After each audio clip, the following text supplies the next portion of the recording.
Imagine a lone warrior standing before the towering walls of a golden empire, a nomad, daring to challenge the might of China's Jin Dynasty. In 1211, that warrior was Genghis Khan, once a boy named Temujin, abandoned and hunted on the Mongolian steppe. Could this outsider topple the dragon? Welcome to Episode 6 of HistoriSync's cinematic Genghis Khan series, The Dragons. Fall. Genghis Khan's conquest of the Jin Dynasty. This is no ordinary tale. It's a saga of strategy, betrayal, and the birth of an empire that reshaped the world. From the blood-soaked Battle of Yehuling to the relentless siege of Zhongdu, we're about to uncover the secrets that turned a steppe leader into a conqueror of nations. Are you ready to step into history's greatest showdown? Hit that subscribe button now at HistoriSync and join us on this epic journey, because the past is calming. It's more thrilling than you ever imagined. Let's set the stage. In the early 13th century, the Jin Dynasty ruled northern China with an iron grip. Picture this: a realm of opulent cities, walled fortresses, and a population exceeding 50 million, 10 times the Mongol tribes combined. Their wealth gleamed in gold, their armies boasted advanced weaponry, and their culture dazzled with Confucian elegance. This was no primitive kingdom, it was a powerhouse that had endured for over a century. Across the border, the Mongols roamed the vast steppe, a confederation of nomadic clans united under Temujin, now Genghis Khan, after the 1206 Kurultai. Their world was harsh tents, horses, and a warrior code called the Yassa, which demanded loyalty and discipline. These two civilizations couldn't have been more different, yet fate would pit them against each other. The spark? In 1210, the Jin Emperor Wanyan Yongji made a fatal mistake. He executed Mongol envoys sent to negotiate peace, an act of defiance that ignited Genghis Khan's fury. But was this just a personal slight, or a calculated move to test the Mongol leader's resolve? Historians debate. Some say it was a diplomatic blunder, others a provocation to weaken the rising steppe power. What do you think? Drop your thoughts in the comments as we explore how this clash of titans began. The Jin underestimated Genghis, but he had a vision and a secret weapon that would soon unravel their empire. Stay tuned to find out what it was. Now, let's march into the heart of the campaign. In 1211, Genghis Khan launched his invasion with a force of 100,000 Mongol warriors. Facing a Jin army numbering over 600,000, the odds were staggering. Yet Genghis thrived on the impossible. The first major clash came at the Battle of Yehuling, a rugged mountain pass in present-day northern China.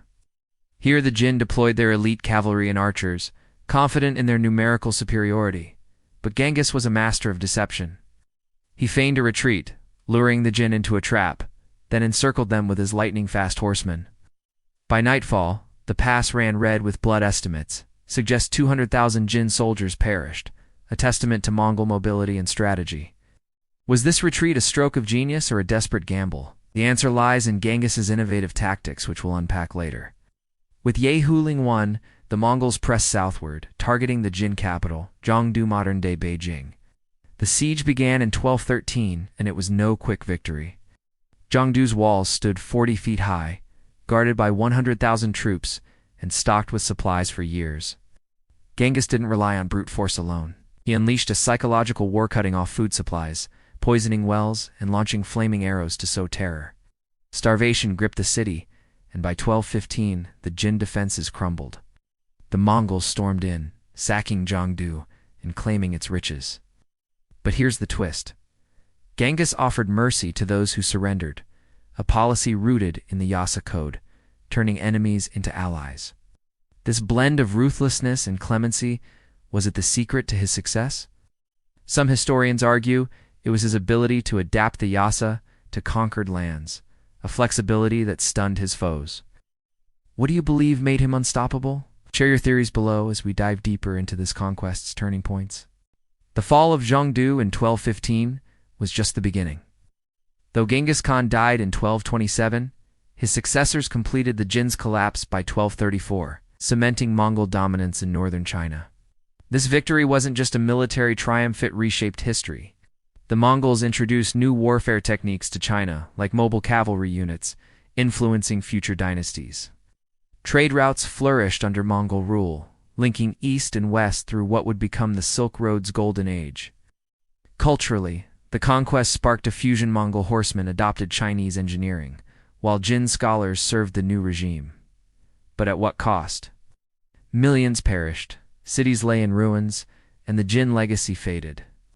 Genghis's campaign proved that a nomadic force could conquer a sedentary empire, a lesson that echoed in later Mongol expansions westward.